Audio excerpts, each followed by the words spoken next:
बहन दोस्तों, एक कहावत सुनी होगी, तू डाल डाल मैं पात पात। और ये आंख मिचोली का खेल हो रहा है भारत सरकार और हमारे केंद्रीय कर्मचारी संगठनों के नेताओं के बीच में। मैं यो क्यों कह रहा हूं कि 8वें वेतन आयोग के ऊपर जो उनसे सवाल पूछे गए, 4 सांसद महोदय ने सवाल पूछे गए, बड़े तरीके से 8 सवाल पूछे गए, लेकिन जवाब आ जाता है गोलमोल। यानी सडन सवाल नहीं पूछा गया है, सवाल शायद 15 से 20 दिन पहले उनके पास मिला है, लेकिन बहुत सारे सवालों के जो जवाब देते हैं फिर नए सवाल पैदा हो जाते हैं। बिल्कुल हाँ जी दोस्तों, इसी पे बात करूंगा। और मैं बात करूंगा डॉक्टर मंजीत पटेल ने इकोनॉमिक टाइम्स को अपनी रिपोर्ट में जो बयान दिया है कि सरकार क्या 1 जनवरी 2026 से आपको बढ़ी हुई पे, पेंशन, भत्ते देने पर कितनी गंभीर है या गंभीर नहीं है या कोई राजनीतिक चाल है। तो अभी आपके सामने मैं देख सकते हो कि सवेरे सवेरे मेरी बात हुई, मैंने बहुत सारे सवाल पूछे उनसे, क्या गवर्नमेंट कुछ और प्लान कर रही है? उसने डेट ऑफ इंप्लीमेंट के बारे में क्लियर रिप्लाई क्यों नहीं दिया? What is possibility as per your opinions, please give me voice message. फिर उन्होंने ये आप जवाब दिए, वो जवाब आप सुन सकते हो, जैसा कि आप देख सकते हो, मैं आपको सुना रहा हूं। सरकार एक तरह से कर्मचारियों के मन में इस बात का वहम डालना चाहती है कि सरकार 1 जनवरी 2026 से पे कमीशन का लाभ नहीं देगी, जबकि हकीकत ये है कि टेक्निकली उसको 1 जनवरी 2026 से ही देना है। जब इसके खिलाफ माहौल बनेगा तो फिर सरकार आखिर 1 जनवरी 2026 से ही इसको कंसिडर करेगी। तो इस तरह से ये राजनीतिक लाभ लेने के बारे में सोच रहे होंगे, ताकि कर्मचारियों को लगे कि अरे हमें मिलने वाला नहीं था 1 जनवरी 2026 से, सरकार ने दे दिया। इस तरह की इनकी स्ट्रेटजी है। जैसे दिल्ली के विधानसभा चुनाव के ठीक पहले इन्होंने पे कमीशन के गठन का ऐलान किया, फिर बिहार चुनाव के बीच में इन्होंने पे कमीशन का गठन किया। टेक्निकली इनको हर हाल में 1 जनवरी 2026 से ही पे कमीशन के बेनिफिट्स देने पड़ेंगे। दिक्कत यह है कि पे कमीशन जितना लेट होगा उतने दिन का हाउस रेंट अलाउंस का कर्मचारियों को नुकसान होता है, क्योंकि हाउस रेंट अलाउंस का एरियर कभी भी सरकारें नहीं देती, ऐसी परंपरा रही है। इस बार हमने डिमांड भी की है कि जितना भी लेट करेगी सरकार अपने फंड को बचाने से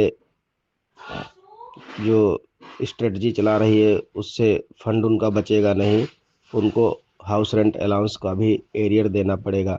कल हमने इस बात को इकोनॉमिक टाइम्स में भी रखा है, उन्होंने भी हमारी इस डिमांड को तवज्जो दी है।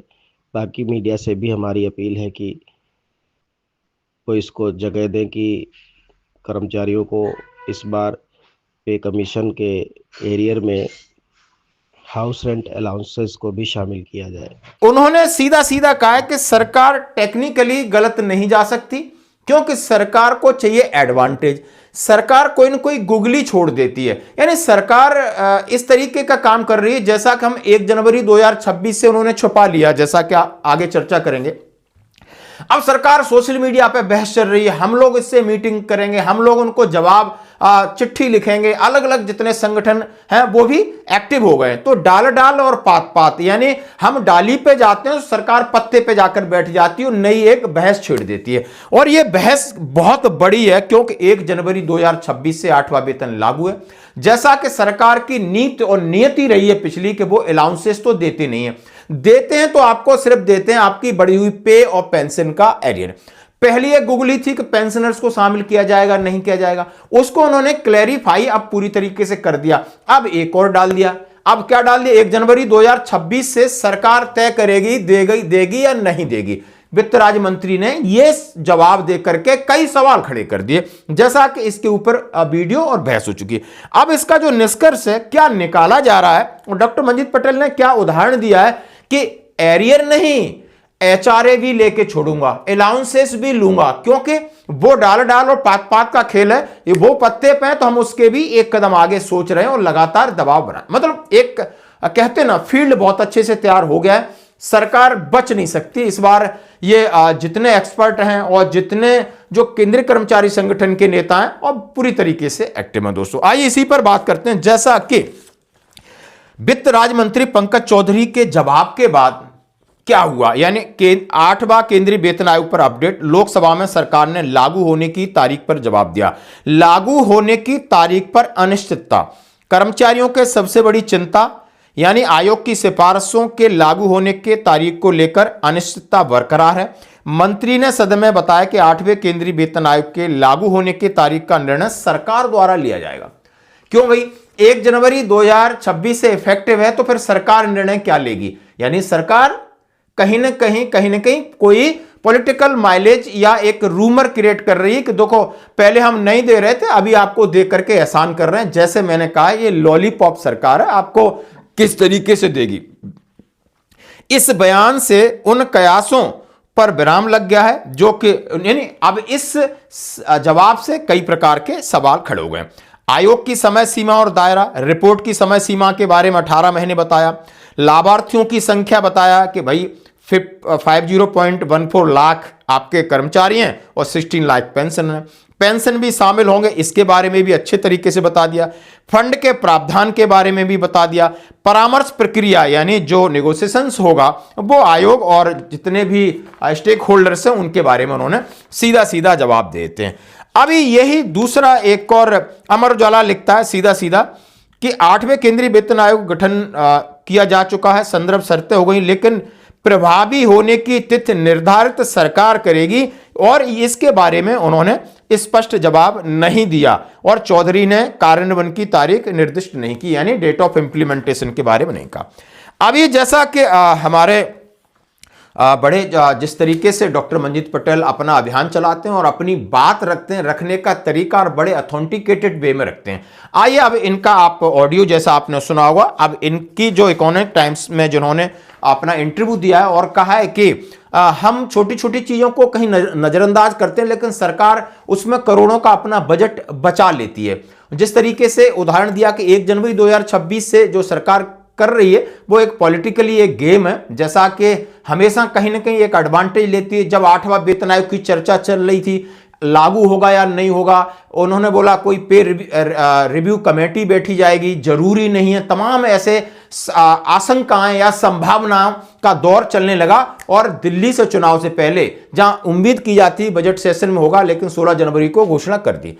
फिर टर्म्स ऑफ रेफरेंस, फिर सरकार ने डीओपीटी अपना काम कर रही थी, सारी चीजें ले रही थी, लेकिन सरकार ने चुप्पी साध रखी थी। फिर सरकार ने देखा भी बिहार चुनाव इसका मौका है, तो उन्होंने संदर्भ शर्तें या टर्म्स ऑफ रेफरेंस और आयोग की घोषणा करके उन्होंने इस पर पूर्ण विराम लगा दिया। फिर सरकार ने टर्म्स ऑफ रेफरेंस में 2-3 घुंडी डाल दी, पेंशनर्स को शामिल करना है, डेट ऑफ इंप्लीमेंट वगैरह वगैरह। उसके बाद सरकार ने धीरे धीरे जाकर के आपका जो शीतकालीन सत्र है वहां आधे अधूरे जवाब दिए। अब फिर एक घुगली बची है, तो ये कह रहे हैं कि ये सरकार का काम करने का तरीका है। अब इन्होंने क्या कहा है, और जो मेरी सवेरे बातचीत हुई है, जो मैं आपको उसके अंश दिखाना चाहता हूं। उन्होंने कहा, all India NPS employees federation के राष्ट्रीय अध्यक्ष डॉक्टर मंजीत सिंह पटेल का कहना है कि सरकार को तकनीकी रूप से पिछली प्रथाओं को जारी रखते हुए 1 जनवरी 2026 से बकाया राशि का भुगतान करना चाहिए। पटेल बताते हैं कि सरकार एचआरए यानी आपका मकान हाउस रेंट अलाउंस नहीं देती है, इसके लिए सरकार को पैसे बचाने में मदद मिलती है, लेकिन वेतन और अधिकांश भत्तों के लिए सरकार बकाया का राशि भुगतान करती है। यानी आपका पे का एरियर है, पेंशन का एरियर है और कुछ जरूरी भत्ते उनका एरियर मिलता है, बट एचआरए एक बहुत बड़ा फैक्टर होता है इसमें।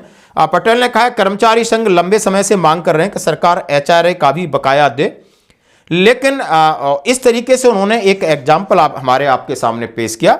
पटेल ने एचआरए सरकार द्वारा की जाने वाली बचत का एक उदाहरण प्रस्तुत किया, जिसमें उन्होंने कहा है 8 सीपीसी में बकाया राशि में शामिल न किया है, तो उन्होंने बताते हैं कि किसी का 76,500 रुपए का मूल वेतन है और सरकार लगभग 18,360 रुपए उस पर बचाएगी महीने का। यानी किसी का मूल वेतन आज 76,500 है, तो सरकार एचआरए का एरियर न देगी तो महीने का 18,360 रुपए बचाती। जैसा उन्होंने कहा, मूल वेतन 7650, महंगाई भत्ता 58 को हम 44,370 ऐड करते हैं, एचआरए उसका 30% होता है तो 22,950 और उसका पूरा वेतन बनता है 1,43,820। 8वें वेतन आयोग में फिटमेंट फैक्टर का भी इन्होंने उल्लेख किया है, जो कि हमेशा इसके इर्द गिर्द ये बात करते हैं, बहुत अच्छी कैलकुलेशन के साथ कहते हैं कि मिनिमम 2.08 या 2 तो होगा ही, लेकिन आज उनके मुंह से फिर निकला कि मैं फिटमेंट फैक्टर को बहुत आज की स्थिति में सरकार को ज्यादा एडवांटेज नहीं देती, लेकिन मिनिमम एडवांटेज को उन्होंने 2.0 मानते हुए मूल वेतन 1,53,500 हो जाता है, जो कि 7650 था। महंगाई भत्ता रीसेट होकर 0 हो जाता है। एचआरए यदि 27% मिलता है तो 41,310 हो जाता है। और उन्होंने कहा है तो आपका टोटल पेमेंट 1,94,310 हो जाता है। एचआरए के बिना मासिक बकाया, और उन्होंने एक जो कैलकुलेशन दिया उसमें कहा है 18,359 रुपए की आपके साथ महीने की एक मासिक बचत बताया।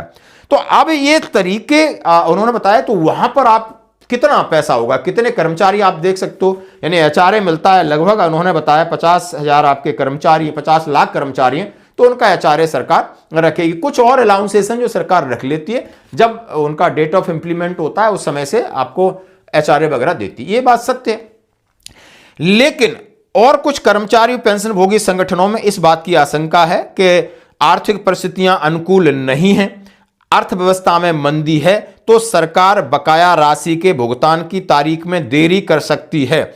उन्होंने आगे कहा, अगर ऐसा होता है तो वेतन, महंगाई भत्ता, मानव संसाधन भत्ता, परिवहन भत्ता, वेतन वृद्धि, अन्य भत्तों के लिए गणना के लिए 7th पे, मतलब उन्होंने कहा है हो सकता है कि ये पुराने रेट से दें, हो सकता है ये डिले कर दें, हो सकता है सरकार आर्थिक मंदी का बहाना लेके कुछ न कुछ कर सकती है। लेकिन दोस्तों सरकार बिल्कुल डिनाई नहीं कर सकती, लेकिन ये फिर एक नई बहस है और जिसके ऊपर नया अपडेट है। उन्होंने कहा है हमें निश्चिंत रहना चाहिए, अब सरकार से नेगोशिएशंस होगा, मीटिंगें होंगी, और सरकार के ऊपर हम दबाव पे और पेंशन का नहीं, हम एचआरए का भी बात कर रहे हैं, क्योंकि ये हमारा हक है और हमें 1 जनवरी 2026 से ही मिलेगा। और इन्होंने लगभग जो उदाहरण दिया, जैसे आप समझ सकते हो फिटमेंट फैक्टर को लेकर लोग ज्यादा उत्सुक हैं, एक्साइटेड होते हैं, तो उन्होंने कहा लगभग मैं मिनिमम 2.0 लेके उन्होंने एक उदाहरण पेश किया। अभी आप मेरा ये स्क्रीनशॉट मैं आपके सामने शेयर कर रहा हूं, जो कि सवेरे बात हुई। तो धन्यवाद।